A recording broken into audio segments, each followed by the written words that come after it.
ଏବେ ବି ଓଡ଼ିଶାରେ ଜାତି ପ୍ରଥା କେତେ ଭୟଙ୍କର ତାହା ଜାଣିଲେ ଆପଣ ଆଶ୍ଚର୍ଯ୍ୟ ହୋଇଯିବେ। ପୁଅ ଝିଅ ଭୁଲ କଲେ ସାରା କୁଟୁମ୍ବ ଭାଇ ସାହିଙ୍କୁ ଅପମାନ, ଅତ୍ୟାଚାର ନିର୍ଯାତନା ଆଦି ଅମାନୁଷିକ କାର୍ଯ୍ୟ ସହିବାକୁ ବାଧ୍ୟ। ଝିଅ କଲା ପ୍ରେମ, ପରିବାର ଓ ବଂଶ ଲୋକ ହେଲେ ମୁଣ୍ଡନ। ଏ ସମାଜ ନିଜକୁ ନିଜେ ଯେତେ ଆଧୁନିକର ଡିଣିବ ବଜାଇଲେ ହେଲେ କ'ଣ ହେବ? ଜାତିଆଣର ଜଟିଳ ଜାଲରେ ଏ ସମାଜ ଏବେ ବି ପଡ଼ି ରହିଛି। ଅନୁସୂଚିତ ଜନଜାତି ଝିଅ ଓ ଅନୁସୂଚିତ ଜାତିର ପୁଅ ଭିତରେ ପ୍ରେମ ଓ ଘର ଛାଡ଼ି ଦୁହେଁ ନୂଆ ସଂସାର କରିବାକୁ ଚାଲିଗଲେ, କିନ୍ତୁ ପରିବାର ଓ ବଂଶ ଉପରେ ପଡ଼ିଲା ଜାତିର ଚାପ। ଅଜାତିରେ ବିବାହ ହୋଇଥିବାରୁ ଜାତିରୁ ବାସନ୍ଦ କଲେ, ନିଆଁ ପାଣି ହେଲା ବାସନ୍ଦ।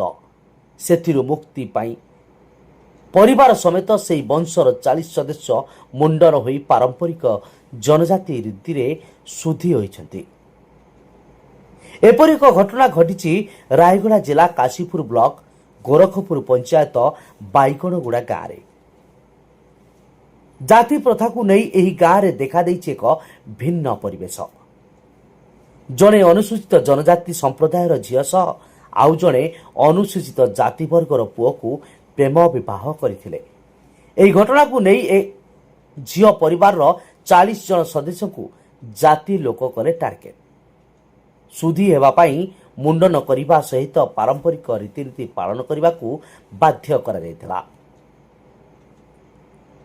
ପରିବାର ବର୍ଗଙ୍କ ଅନିଚ୍ଛା ସତ୍ତ୍ୱେ ଉକ୍ତ ଯୁବକଙ୍କ ସହିତ ବିବାହ ବନ୍ଧନରେ ବାନ୍ଧି ହୋଇଥିଲେ ଯୁବତୀ, ଯାହାକୁ ନେଇ ଗ୍ରାମବାସୀ ଅସନ୍ତୋଷ ପ୍ରକାଶ କରିଥିଲେ।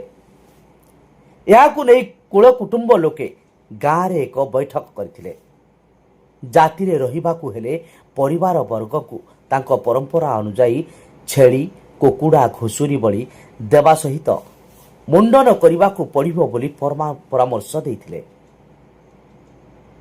ଯଦି ଏହାକୁ ନ ମାନନ୍ତି ତେବେ ଗାଁରୁ ବାସନ୍ଦ କରାଯିବ ବୋଲି ତାଗିଦ କରିଥିଲେ।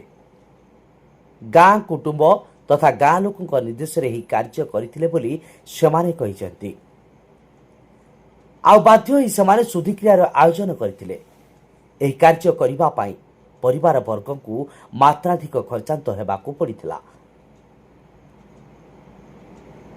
ଯୁଗ ଆଜି ଚାଟ୍ ଜିପିଟି ଏବଂ ଏଆଇର କଥା କହୁଥିବା ବେଳେ ରାୟଗଡ଼ା ଜିଲ୍ଲା କାଶୀପୁରରେ ଜାତିଆଣର ଉଗ୍ର ମାନସିକତା ଭିତରେ ବୁଡ଼ି ରହି ଏଭଳି ଜଟିଳ ଶୁଦ୍ଧିକ୍ରିୟା ଭିତରେ ଗତି କରିବାକୁ ବାଧ୍ୟ ହେଉଛନ୍ତି।